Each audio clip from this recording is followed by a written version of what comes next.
the ground shake.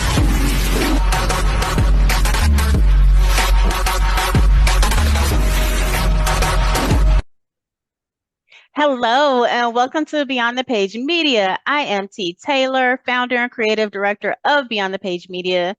Today, we are continuing our fatherhood, healing, and legacy conversation series where we're exploring the stories, lessons, and experiences that shape who we become and the impact we leave behind.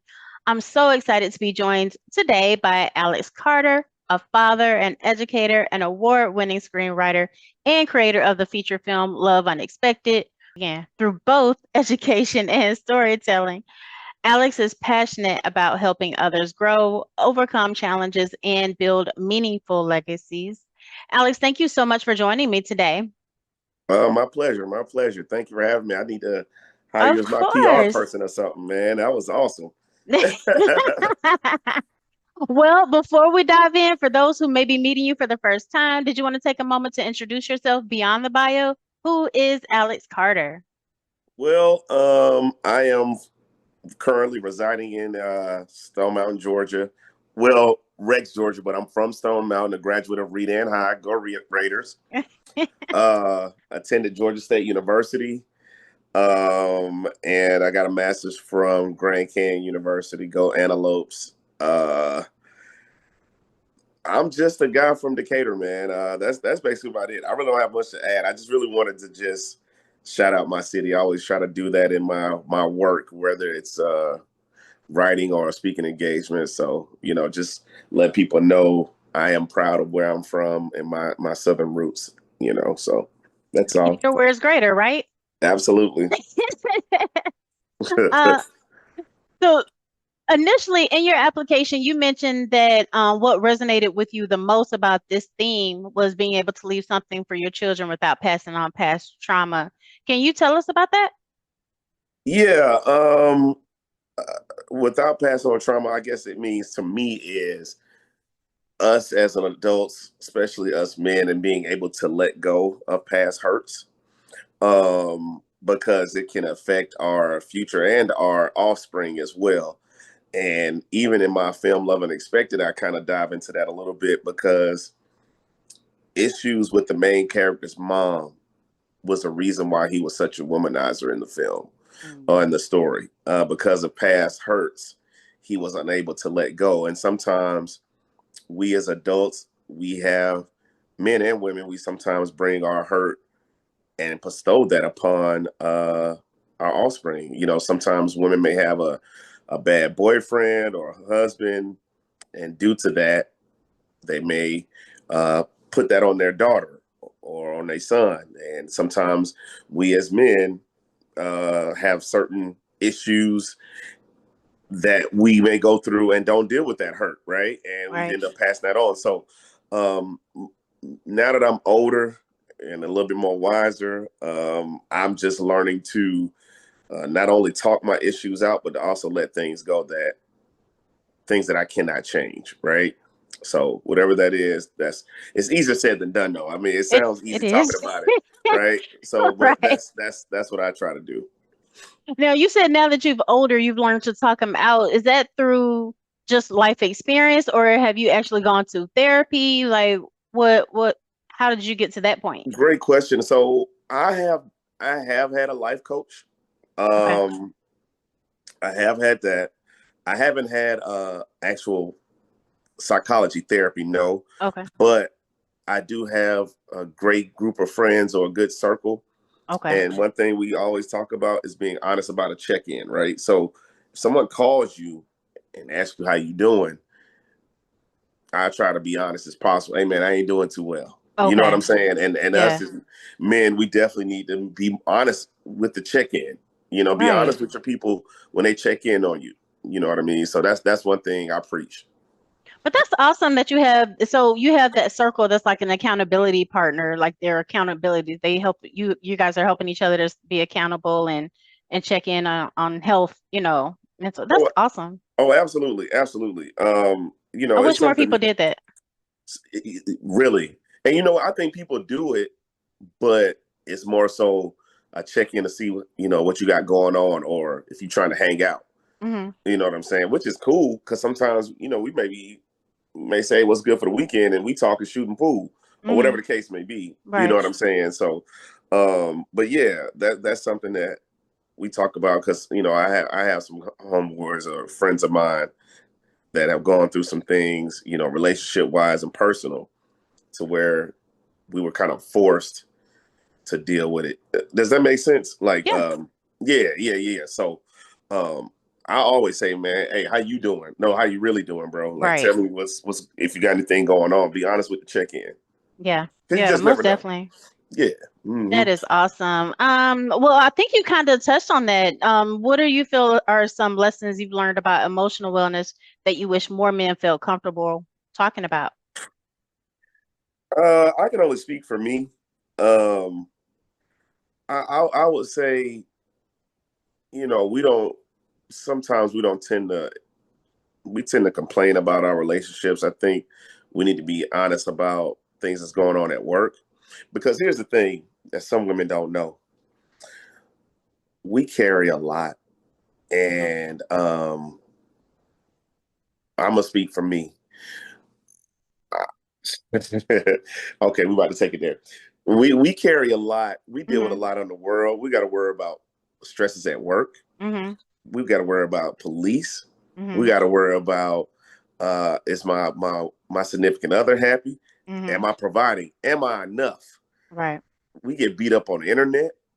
Uh, it's just it could take a toll on you if you ain't really got a strong surrounding around you. I hope I'm answering your question. Yeah. Um, Yeah. so can you repeat the question again, just to make sure I'm hitting the points? Yeah, sure. So, what are some lessons you learned about emotional wellness that you wish more men felt comfortable talking Okay, about? okay, yeah. So to be honest about it, I mean to answer your question, I just wish we were more honest about, and this is something I tell all my people that's dealing in relationships. Just be honest with the female, man, because all y'all ain't crazy. Sometimes we be lying, and that's why your window getting smashed out. You know what I'm Hmm. saying? Oh, and women say it all the time. Just tell me the truth. Uh-huh. We cannot, as men, take away your right to choose. Does we cannot take away that right for you to make a decision. Like, whatever situation a person is in, they have to be honest with the woman about that, so they can have the right to say, okay, I'm cool with this, or no, I'm not cool with this. Okay. Right? Right. A lot of men get caught up in stuff. I wish they were honest about that.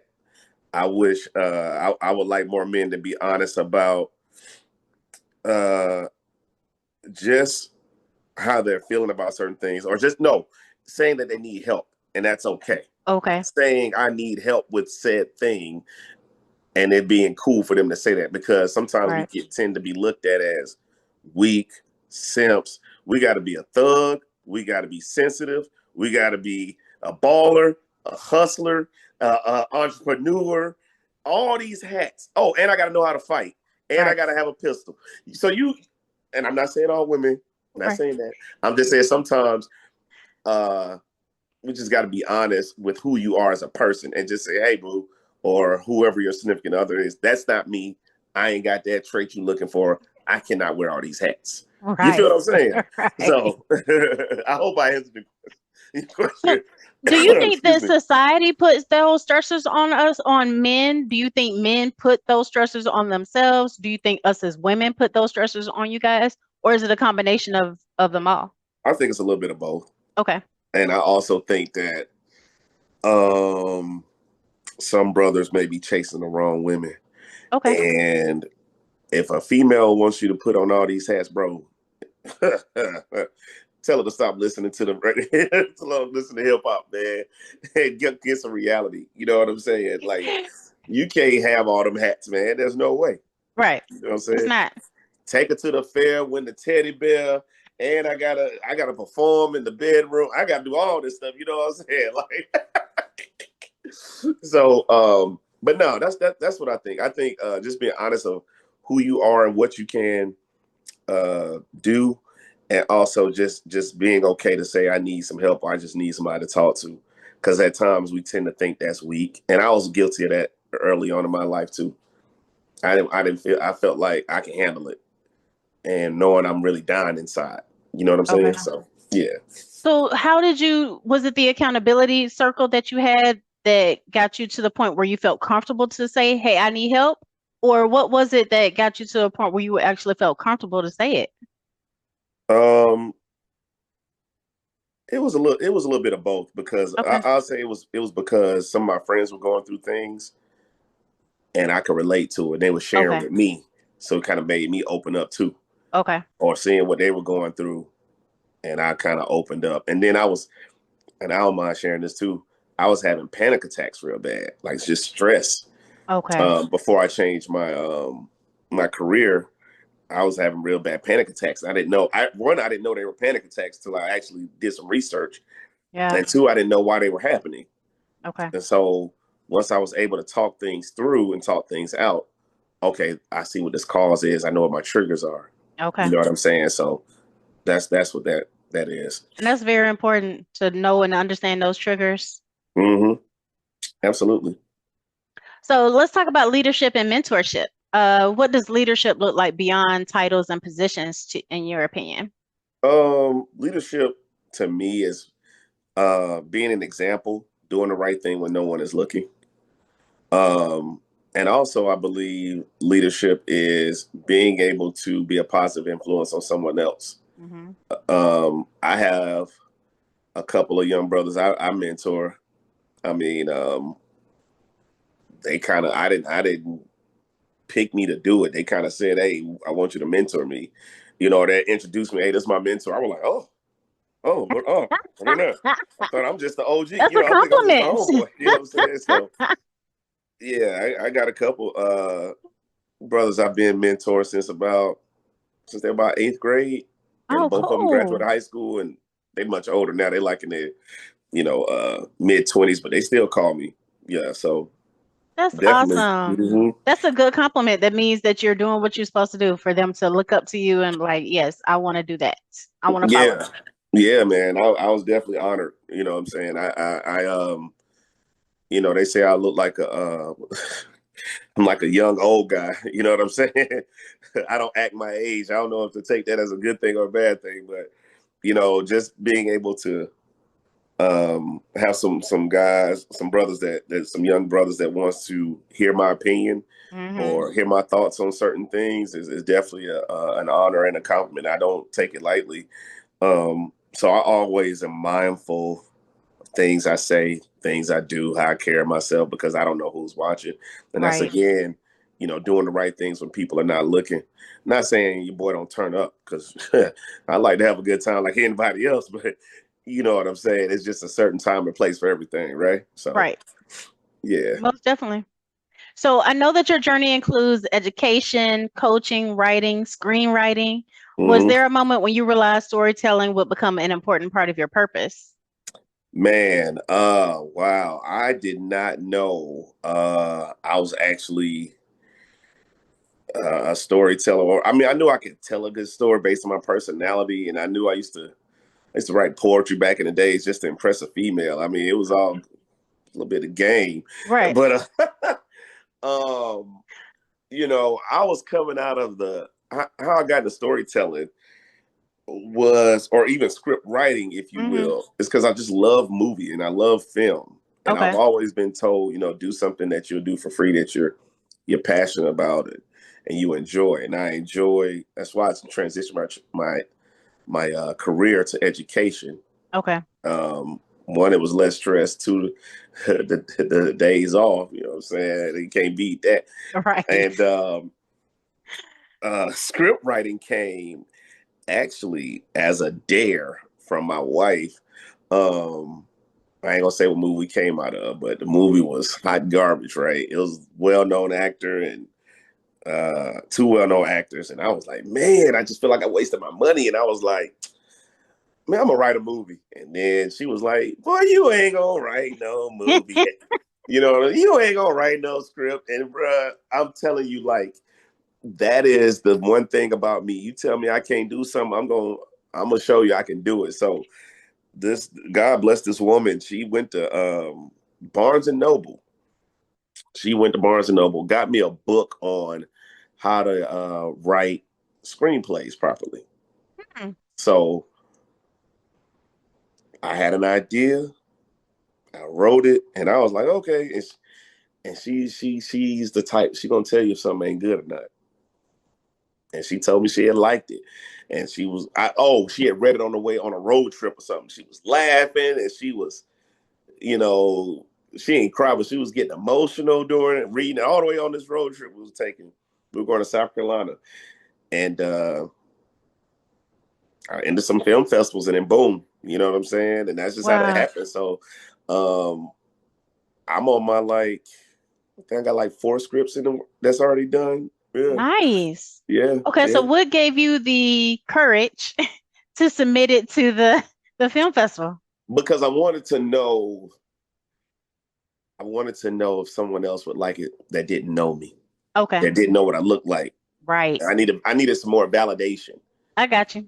You know what I'm saying? So, that's how I felt. And then I started getting in my Kanye mode, like, oh, you just whack. You don't like my stuff, you lame. Hmm. You know what I'm saying? But I won a couple film festivals. And even to get, and this for any filmmaker that's in this, even if you get submitted, if you submit your stuff and they accept it, Okay. that's a plus. You don't necessarily got to win, but just to get in, Hmm. that's a win. It's in itself. You know what I'm Okay. saying? So once I started getting these festivals, I started winning a couple.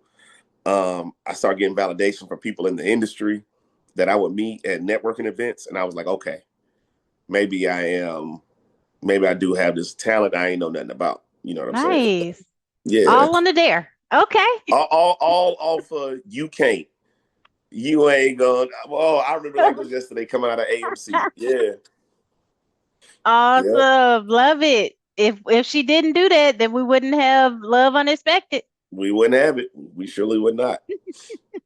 Okay, so I think you sort of touched on this earlier. Were there any mentors or role models who helped shape your perspective on manhood, leadership, or success? I think you said you have a life coach or something. No, well, yeah, I did see a life coach. And basically, they were just kind of helping me talk through some stuff that I was going through at the time. But a mentor of mine, somebody I look up to a lot, is my dad. Okay. Um, I look up to him. I got an older cousin, basically family. Okay. But my dad has been a big, big, big, big, big influence on me. Just the definition of what a man is supposed to look like, how he should treat his woman, how he should sacrifice for his family. Um, so that's who I try to model my life after, as far as manhood and how to sustain a household, and of course my religious convictions as well. Um, Following those to the T.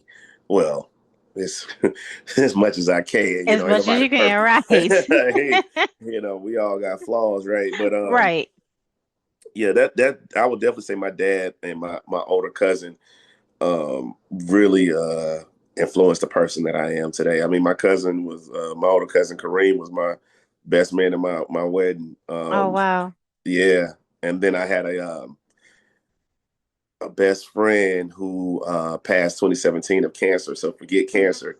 Yeah, he didn't see the age 40, but he was like was Ken a year older than me? He was a few months older than I was. Okay. But he was an influence in me, someone like you ever seen The Godfather? Hmm. Like a concierge, somebody you just Okay. spit your problems on. He was like that for me. You know what I'm Okay. saying? But he's no longer with us, but he's with me in spirit. But yeah, but those individuals are people that who That's definitely awesome. molded and shaped me. Yeah, for sure. That's awesome. I'm sorry to hear about your friend. Oh, thank you. Appreciate Cancerous. it. Whew. Yeah, it's no joke, right? No, not at Yeah. all. Yeah, yeah, yeah. Um, so Um, I want us to talk on generational wealth. I know when most people hear generational wealth, they often think about money. How do you personally define generational wealth? I'll define it with instilling morals and values, and also I ain't gonna lie, you can't pay bills with morals and values, right? Um, and so I got a 6-year-old little girl, my only. daughter, my only child, rather, my only child. So I always have instilled into her and things that were instilled into me. You Okay. know, make sure you love you. Do you, make sure you represent the family. Hmm. She's like, well, Daddy, what does that mean? Like, what's your last name? She was like, Carter. And I say, well, everywhere you go, you're representing me and your mom. You know what Hmm. I'm saying? Whatever you do is a reflection on us. Hmm. Tell her to love her skin, love her Hmm. hair. Hmm. First how you gonna love somebody else if you can't love yourself? Right. You know what I'm saying? I'm also instilling knowing your worth. Hmm. Make sure you matter. It don't matter what no one else. Right. If you don't, how you got to matter to you first, so you can matter to somebody else. Right. So I believe in instilling those core values into a child, especially a black child, because whether you want to believe it or not, if you decided to marry or procreate with a black person, you are a revolutionary because you have decided to continue the black race. So you are a revolutionary whether you want to be one or not. You know what I'm saying? Right. So if you decide to procreate with somebody black, yeah, you are a revolutionary. You know what I'm saying? Because you decided for us to multiply. Hmm. Um, the best way to defeat a people is to stop them from procreating, to recreate themselves. And I made sure that, don't get me wrong, I ain't knocking nobody who decide to, but me personally, I wanted to make sure that I had a child that looked like me, and I was very intentional on that. But those are my things as far as generational wealth is concerned. What do you stand for? What do you believe in? You got to have that strong foundation. As far as finances are concerned, a lot of people think wealth is like millions and millions. My thing is this: you got to start somewhere. Yeah. When that girl was conceived, when she came out of NICU, praise God, she came out of NICU. Um, she came into this world. She landed at 12/2/2019, born at 1.5 pounds. Mm. You know, you see it today, but you wouldn't even tell it. But born at 1.5 because she wanted to come here a little early in December. She's supposed to come February. As soon as she got a NICU, I opened up her Fidelity account. Oh, wow. So because I didn't know if she was gonna make it out. Okay. God forbid she didn't, but she did. She was in there for about a few weeks. We brought her home. As soon as she came home, first day, I opened up a Fidelity account. Every paycheck, every dime I get, let me rephrase. I got you. I know. Every check she gets something, right? Right. So by the time she's 18, and then I also speak to financial advisors. This is what I'm trying to do. This is the investments I want to have. This is the amount of money I want her to have when she graduates high school. So, right now she doing her portfolio a little better than mine. So yes, I think for generational wealth, it starts with us. We It have to does. pass them something. I don't care if you give them some stock, put something away. We got enough money to party, we got enough money to drink and have all these other vices. You can put some away. You ain't got to go to that Usher concert every time. Every time you come to town, you know what I'm saying. So, it's making that sacrifice. Sometimes I can't get the new J's I want. I'm putting it for her. You know what I'm saying? If we want us to do better, or you say you want your child to be better than you got to invest in them. So that's something I believe in, as far as generational wealth is concerned, morals, values, and also finances. And the finances start with you teaching them early. Oh, last thing, and I know I'm rambling. I'm sorry. No, you're fine. Um, I think that also teaching them what investments are, because let's just be honest. We weren't really, well, I wasn't really taught that, right? Nope. So I'm teaching her now. Well, I'm trying to. It's hard for her to comprehend at 6 years old, right? Like, I said, I'll give you an example. The joke was funny as I don't know what. She got $20 from her grandma, um, and another 20 from her nana, which is Okay. my mom, and her grandma is my wife's mom. And I was like, hey, once you give me your 40, right? In 2 weeks, you have like 60. You know what I'm saying? And she was like, I'll have $60 in 2 weeks. I was like, yeah. She was like, and she looked at the money in her hand. She was like, no, I think I'll just keep. Now I wasn't going to invest it for real. I was just going to show her. I was just going to tell her we invested and just give her the more money. man, that girl wasn't going. But anyway, I'm still working on trying to teach it though. But yeah, I think teaching our children, those lessons and You do. uh, yeah, early is definitely. Oh, and one last thing, and I'm gonna wrap it up the question with this: generational wealth is also generational health. Mm-hmm. Getting those annual checkups, Yes. especially our young brothers.